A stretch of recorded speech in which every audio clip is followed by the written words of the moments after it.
Happy New Year, basketball fans! DC Hewitt here from Fantasy Basketball Analyzer. I see you out there with your New Year's resolutions, at the gym watching on your treadmill. You're probably at your desk setting your fantasy lineup, but I thought I'd match you. I'm here on the exercise bike desk, right? Alright, let's make a resolution to get our teams better and get ready for the playoffs right now in January before the other teams do. Let's take a look at the Week 12 schedule.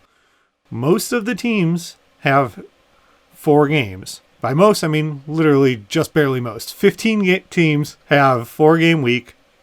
The other half has 3 games. Clippers are the only one with a 2-game week. So the Clippers are basically a non-play, especially with some of the injury stuff going out there. Paul George is having some leg soreness, so you might want to take a look at that before you make any decisions there on like him and Kawhi. But with 2 games, hopefully you have a better option, especially if there's injury concerns. All right, I'm going to try and do an extra long episode, get you guys some extra facts, really get us ready for it. But, like any good New Year's resolution, this exercise bike has to go, right? Everyone just breaks their resolutions. Let's get back to our normal format. All right, good health resolutions abolished already. Let's just quit on that and focus on getting our fantasy teams better. So let's take a look at the Week 12 pace and defensive ratings. I don't think we really have any surprises here. Teams you want to play: Washington, Atlanta, Memphis, New Orleans, Cleveland. Cleveland's been working its way up there for a little bit. We kind of all knew they weren't good, but they've been playing pretty slow. Turns out now they're just bad enough that it doesn't matter that they're playing slow. They're in the top 5 that we want to target. Phoenix has actually crept up there too. They've been playing quick, but their defense has dropped off as the team has dropped off in general. Then the teams we don't want to play are the usual suspects: Boston, Toronto, Orlando, Denver. Indiana slipped below Utah, Philly, and the Lakers, but they're all kind of bunched together there with either good, very good defense or solid defense, and then pretty slow pace of play. So I want to take a moment to talk about real basketball. I know we're focused on fantasy basketball, but in my own life, I've sometimes, because I'm so fantasy focused, sometimes I can get confused with what's really happening in the NBA. And when there's not a lot that I need to repeat here about who we want to play and who we hope to avoid in our fantasy matchups, I do just want to give you guys a little bit more of the numbers, talk about basketball and how it can be separated. So I want to show you this screen from Basketball Reference. It's not behind a paywall or anything, so if you want to see it, you can go to basketballreference.com. Full credit for them. But here's the opponent per 100 possessions, how opponents' defense are doing. I just wanted to call this out to show a couple other things. So Charlotte isn't one of the teams we've been targeting, but if you look at the top, Charlotte is giving up the most points per 100 possessions. When you're trying to gauge what defenses in the NBA are good or bad, if you're trying to make your playoff predictions, if you're trying to make bets, doing this per 100 possessions, I feel is a lot stronger. But the NBA games don't actually reflect that. Everyone doesn't get 100 possessions in a fair share, and that's why pace really influences what we're talking about for fantasy. But for the NBA, I just kind of want to mention, even though we're not targeting Charlotte's still pretty bad at defense. In fact, they give up the 3rd most points. I didn't want to overlook that. The difference is that Charlotte has one of the slowest paces, so there's less chances for our players going against Charlotte to get the ball, which really affects you, especially on DFS matchups. On the other end, and maybe this is just the homer in me, if we look down there, one of the best defenses of the season so far at number 25 is Chicago. Chicago's giving up the fewest points, which is crazy because Chris Dunn, who we kind of all thought would be out of the lineup, our backup at best, has been the starting small forward and is doing an amazing job on steals. He's great for a fantasy option if you just need to pick up some steals. But Chicago's actually holding people to some of the lowest scoring, right sandwiched between the Clippers, the 76ers, just a little bit worse than the Lakers.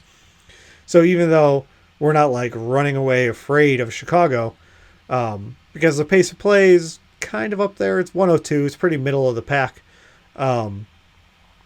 That's all balancing out. So for fantasy, we're not looking at that as much, but I just kind of wanted to call out that what we're doing isn't to be confused with how the best teams are doing, and not that the Bulls are the best team. They're far from the best team. They're frustrating and embarrassing. But they've been playing better, and Charlotte is a ton of fun to watch, but they're not stopping a lot of people, right?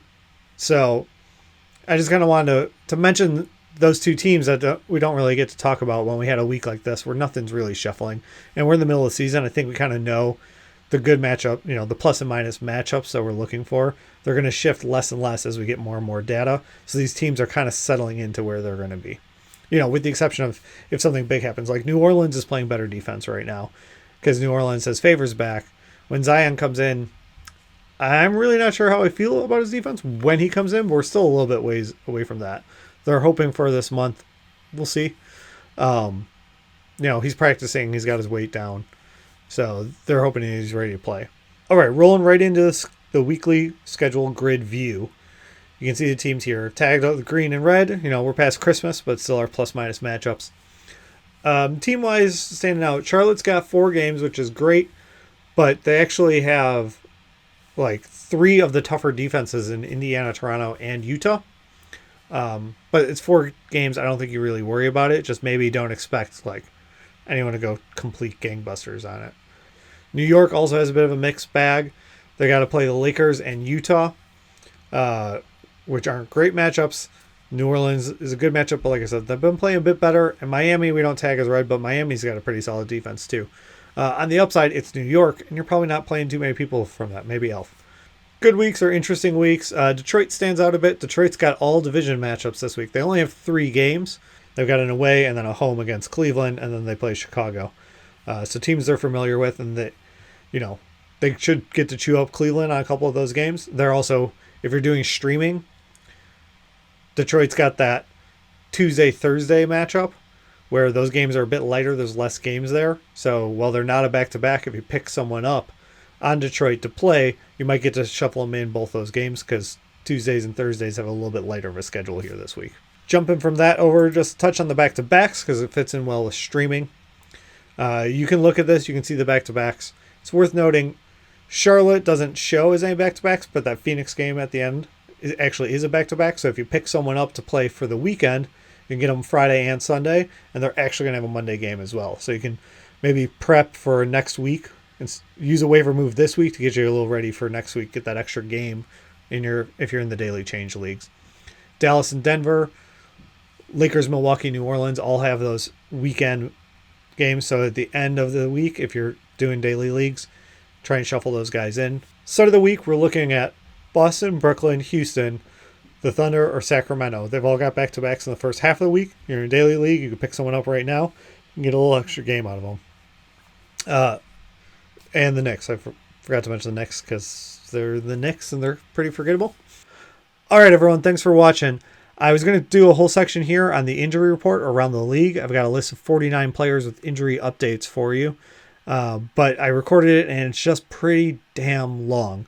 So rather than tack on an extra 20 minutes at the end of the video running through injuries, I think maybe it makes more sense to break it off into its own video if you're looking for that. So I'm going to wrap it up here. Please like, subscribe. Thanks for coming back. Happy New Year. And there's going to be an injury video coming out quick. Help you get ready for week 12 and start looking ahead to the fantasy playoffs. Thanks, everybody.